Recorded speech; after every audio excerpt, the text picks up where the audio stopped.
So what does this process look like chronologically? I'm sure everyone's project is going to look a little different, but in a perfect world, or in your own experience, how does this, process really play out, on a timeline? So I guess just to do my timeline on this softball project, for instance, I got to U of H in August. Was presented by the softball coach. Yeah, hey, the infield's not great. I was even told by the last group that it wasn't a good infield. So I knew that I knew I had some struggles walking into this thing. Getting to know it, that kind of that, first 3 months phase, it's like, dating, I guess, where, you really don't know what's going on. Right. And I guess, just with the water that I had and, what I was trying to do, normal practices that I brought from my last places, that sort of thing, stuff was working, stuff wasn't. Some things I was like, this is not right. Like, this is not working the way that it should. And basically, once you get to that point, you kind of start talking money. So I started talking money. I started talking, what would work and be a solution, but not just like, let's just throw a Band-Aid on it and, we're going to be okay here. Right. So, so that's when you kind of start consulting a little bit. You start getting, you think about your material, what you want with your material. You bring in, some reps for that. You take tests. You talk to a contractor to see, what can work and what can't work. I have this really good guy, his name's Colt, that I work with. And he's done both of my infield renovations in Houston here.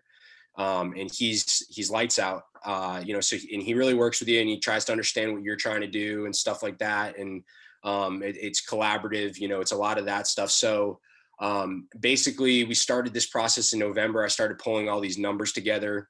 I had to make a formal report, basically, what's the scope of work, what we're trying to achieve, what is the timeline. And basically, it looked like it was going to be about, a week, depending on weather, with the amount of material we had to pull out and all that.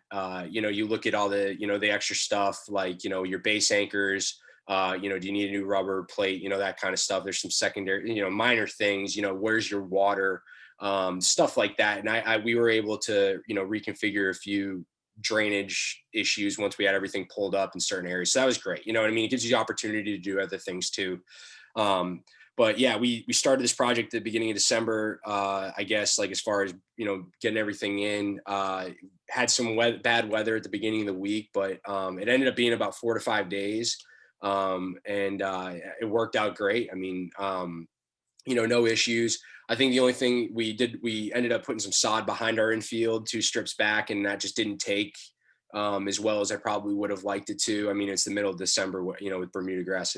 What else do you expect, I guess? It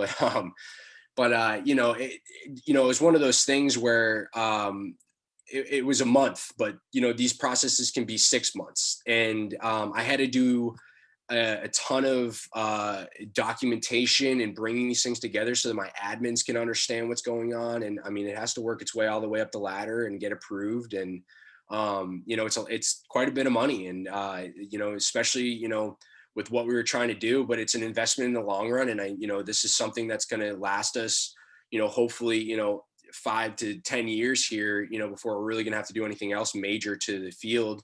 But just these little steps, and it creates a lot of trust too, in our program, which is great. So we're moving forward on a lot of other field improvements, and hopefully once we can get these things right and we can maintain them correctly, our cost down the road is going to minimize significantly. And that's the whole thing. So it's really, yeah, we look at this, in such a, short-term basis of like, yeah, how long does this process take? But it's like, you talk about, the next year, do you need to bring material back in? Do you, and do you have the money for that? And, do you have, time to, laser grade it and keep your drainage correct? Because, there's things that you can do. And I mean, it's pretty easy to screw up a drain, your drainage pitch as well. If you're, nail dragging too heavy on a wet day and stuff like that. And, pulling material and dragging one direction so often that you pull material out and you actually make it kind of like a bowl.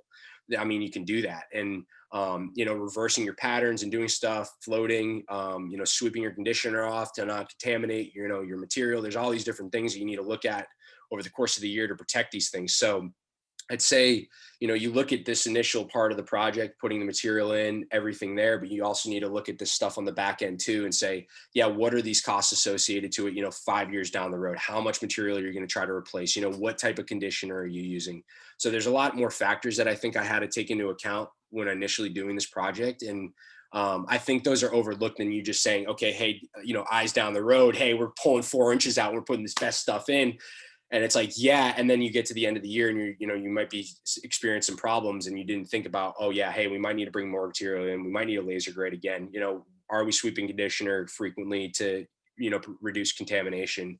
So it's a lot of those things, and I think even with my guys, like I'm trying to teach them that, that water management level and even just our, general dragging habits, post-practice stuff and that sort of thing. It's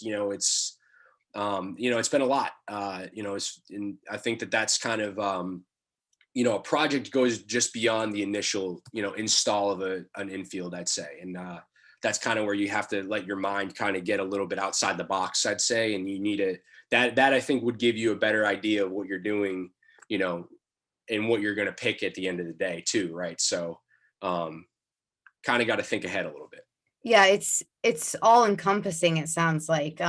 Could probably be very daunting for somebody, thinking out, especially like, it's encompassing all the admin side of it, all the future, and then not to mention like, is the weather going to cooperate when we have the vendors coming in and things like that. So, Oh yeah.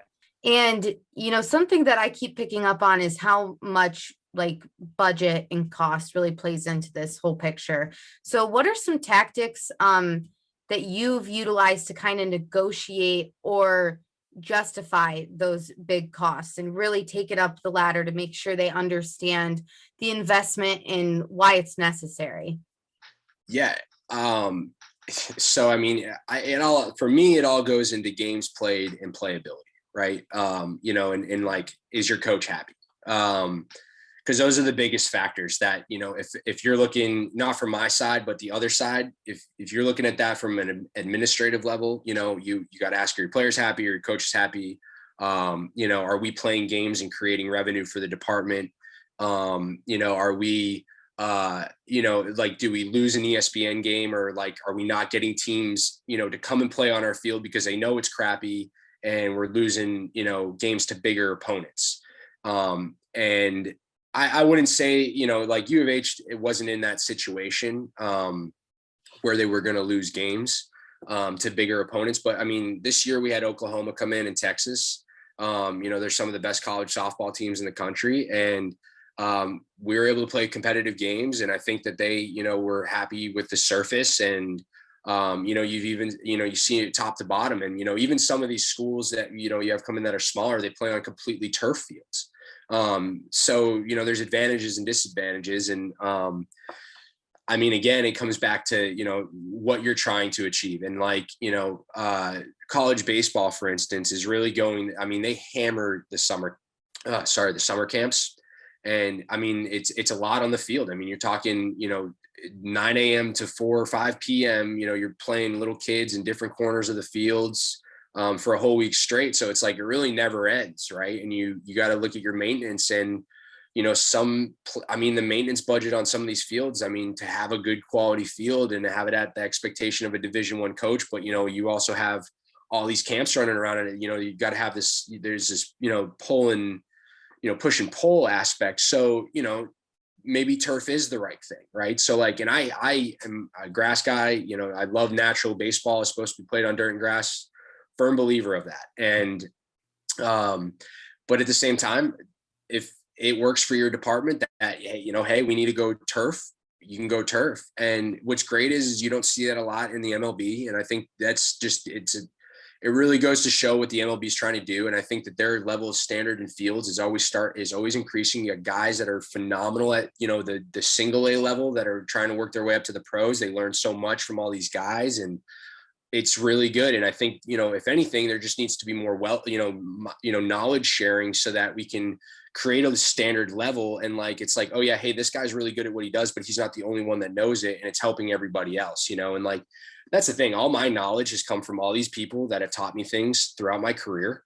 And I've heard things. I go to the STMA, like I participate, and I look for the knowledge. It's there. People are nice. People are going to share it. And even if you get a little bit from this person, a little bit from that person, you bring it all together, you're gonna get your answers. And I mean, I don't think we have it in our budget, right, to go and put subsurface water. So I mean, some of these MLB guys have water that comes up from underground, and it keeps their clay moisture so locked in that they don't even have to water that much half the time. And I mean, but that technology, I mean, you could be spending $250,000 to $500,000 on an infield, and you're like, I don't think a Division I softball program is going to go for that, right?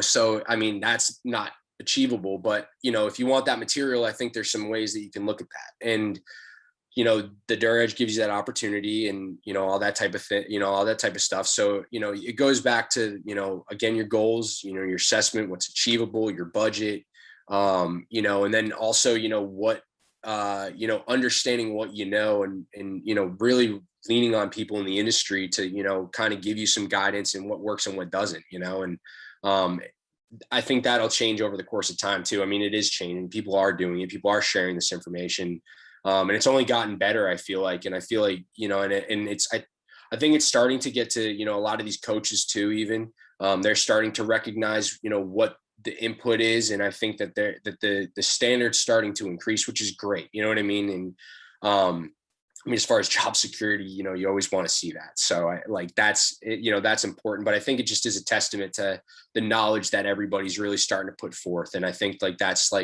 the biggest thing about our industry is that we're really, really good about talking to each other and sharing ideas. And I cannot encourage that enough, because I don't think anybody's out to get anybody, but I think we can all be the best at everything. And I'd rather be fighting a guy, on who has a better infield than oh man, I can't even get a mower in my place. Right. So there's a lot of that type of stuff. So, so it's all good. I mean, I think that it all has to come together one way or another. That was a very roundabout answer, but